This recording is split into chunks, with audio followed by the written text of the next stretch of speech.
see if they're in the group. But here's what I would not lend on. I would not lend on anything more than $5,000. Are you gonna come in because it's getting loud? Can you close the door? I would not lend, or I would only lend on earnest money. So only EMD. This is my criteria. I would only lend on earnest money, no more than $5,000. So you're not doing any longer terms, 2, 3, 6 months? I would never. Everything is just No, EMD. because I can turn my money around really quickly.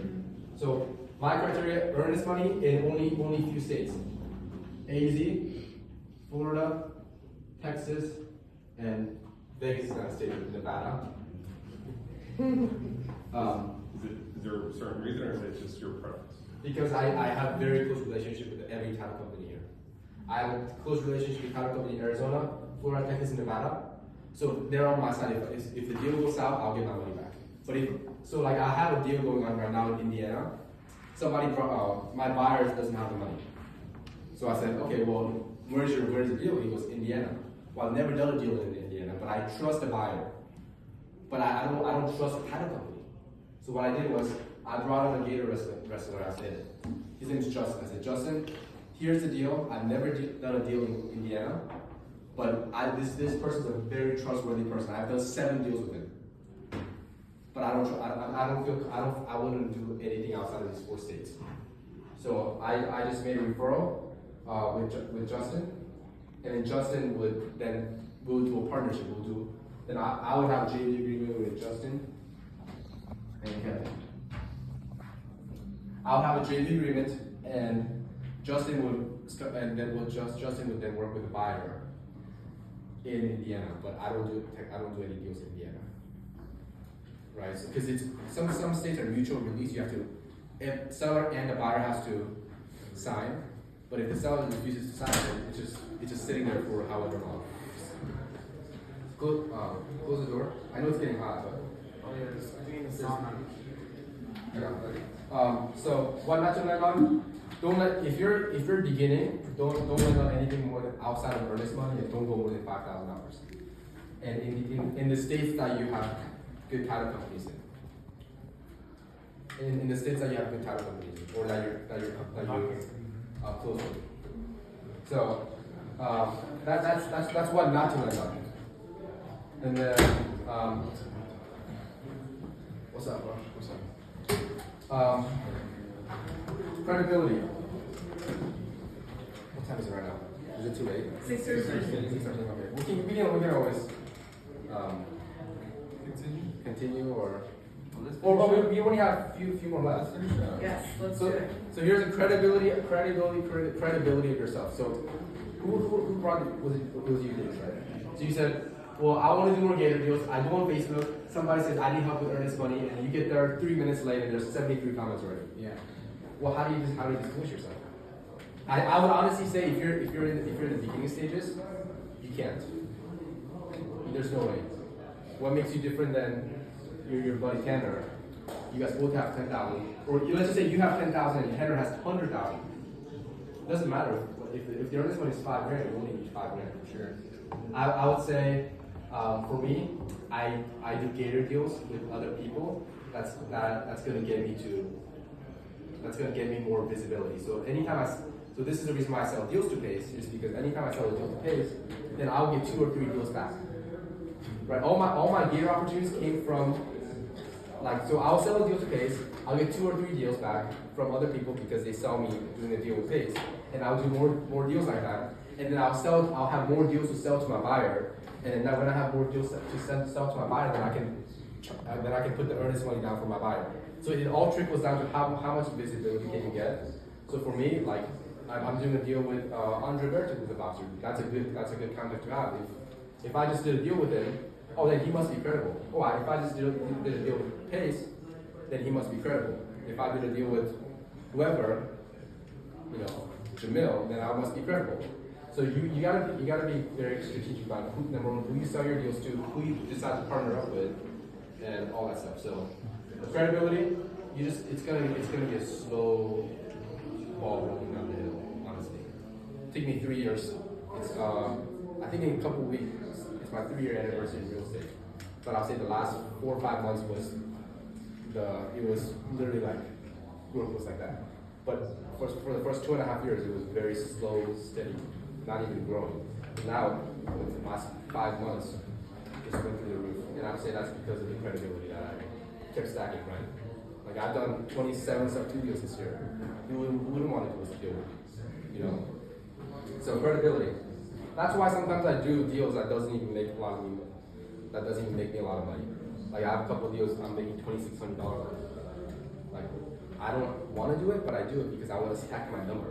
I can say, hey, I just did 27, 20, whatever, however many sub-2 deals this year. Do you want to work with me? Versus Houston that's done 10, right? So credibility, stack your, even if it's a low amount, I will do it. Right now, if Wesley needed earnest money, and he would only give me $500 and it's supposed to be when my usual return is $2,000, I'll still do it because I want to stack my credibility. So right now, if you go on my website, I have a website that I made.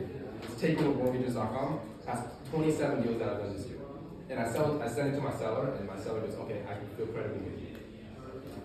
And then I say, well, if your other person that offered you more money has just good amount of deals as I have, then yeah, I'll go with it, but nobody can come up because I sacrifice the assignment fee, lower assignment fee to get to stack on my credibility.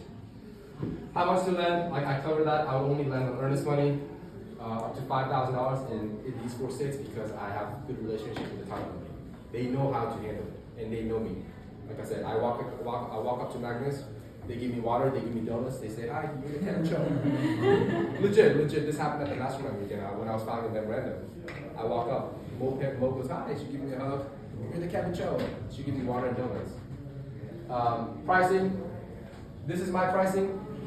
It's flexible. If you're a beginner, take less if you just to do the deal. My pricing is this is dead. My pricing is if it's $2,500, I have to get $1,000 back. If it's $5,000, I have to get $2,000 back. If it's anywhere in between, just do the math. But for me, because it's not my main business model, it's like something that I do on the side. I'll say this is the pricing, and it's not negotiable. Take it or leave it. Because most of the people, they charge double. And the people that charge, if the earnest money is $2,500, they want people that want to get $2,500 on extra, so they'll double their money in 30 days. Those are the people that are not even doing Gator. This is a very reasonable pricing in my opinion, because what is that? It's 40%. It's 40%. You're not looking to double it. 40% is very reasonable. And the advantage when you bring to the table is speed and convenience. I can fund the same day. Wesley can fund the same day. And matter of fact, if you're a repeat client, I wouldn't even ask about the deal. And I've done that a couple times. There's a guy that reached out to me. Japs reached out to me saying, hey, I need $5,200 today. And I said, just tell me where to wire. And then I wired the money, and then he goes, do you want promissory note? And I said, sure. Right, because I trust in the person. I lend in the person. And I've done a couple of deals with him that he's going to pay me back. But also, I think some people that I lend money to are mastermind students. I will lend money to mastermind students. That's it. Any questions? Thank you. Any feedbacks? Like what do you guys want to do next week? You guys want to? I have a question, Kevin. Yes. So I heard you say you you're working on getting your VA. Yes. So what would you have the VA be doing? Go through every single post on Facebook. Yeah. And offer them, hey, I'm on Kevin's team, and I have them their own Facebook page, or like No. yours, or like. I make a separate one. Oh, okay. But and this is the thing is I'm close with people that work at UReach. So I said, hey, can I make a separate Facebook account? So I have a separate Facebook account. It's called Kevin Show Team. And and I'm going to be added to the second the private Facebook group, and they'll operate. Because what happens is when you hire a VA and they do the outreach and you fire them, they take all the business with them. So you want to be in control over the account. So yeah, but you work with your enrollment guy.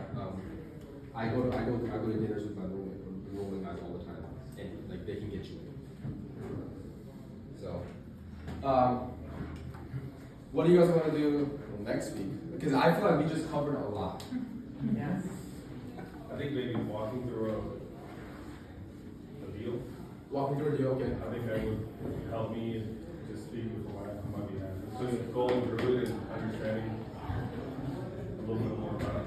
I think even going through maybe some prospecting or. Yeah, this is what I wanted to do is I want everybody to bring their laptop and everybody that's active prospecting. Everybody reach out to at least 10 people a day. At least 10 people a day that's actively doing deals. And in 30 days you have reached out to 300 people if you did it consistently. And I'll say if you just take 5% of it, 5% of the people that's actively buying and selling and whatever deals, you run out of money before you do it. Like I said, 80% of my business came from 2 people. So, It'd be cool to go through and like one of the deals that you closed recently too, like just like going through the paperwork and stuff, Okay. like the motions, just like so, like there's a good understanding of step A to Z, how you actually do the paperwork, like who you're sending it to, what you're letting the title company know, at what stage are you doing that. Okay. Just like getting into the weeds of it a little bit more. Yeah, I mean, I can always pull up my past transactions and say, hey, here's an email thread of all the title companies. This is what my transaction coordinator says. They said, oh, I am Kevin's partner. I am Kevin's, private lender or whatever. I can show you. I can break down the entire thing for you. I can always break down how to get a restaurant, how to find the right people. And like I said, you want to if I'm bringing a Gator deal to somebody else and I send them 3 deals and they don't pull the trigger because they're too risk averse, get them out. Yeah. You have to have a Gator wrestler on the side that will be more risk averse, that will be more risk taking than you, so that you can make money on the deal that's outside of my buy box, outside of my state, outside of my 5,000 or this money. Cool. So how to find a Gator wrestling? Gator wrestler.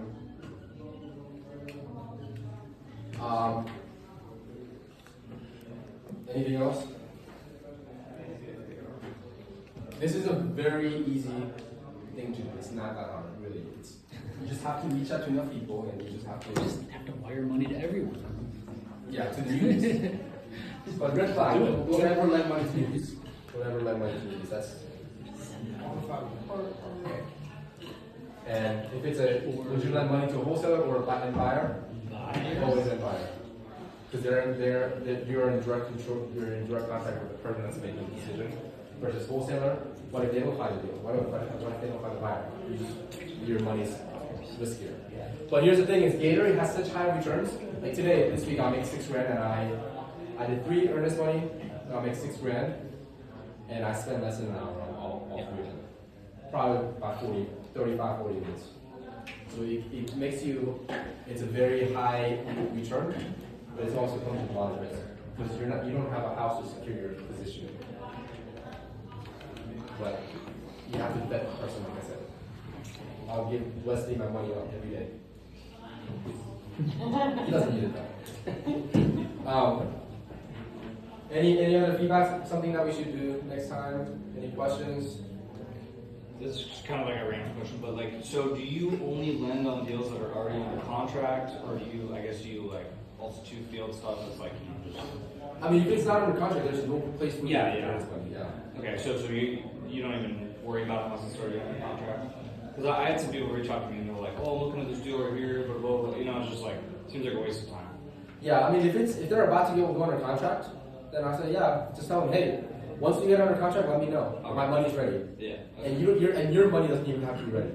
I can have Wesley's money ready to go, and I can tell Andrew, hey, my money's ready right now. And as soon as he's ready, and then I go to Wesley and say, hey, the deal's ready. So, yeah, good question. And is it always wired to a title company? Yes, always wired to title company. So if are you using your LLC number 2 for wiring away?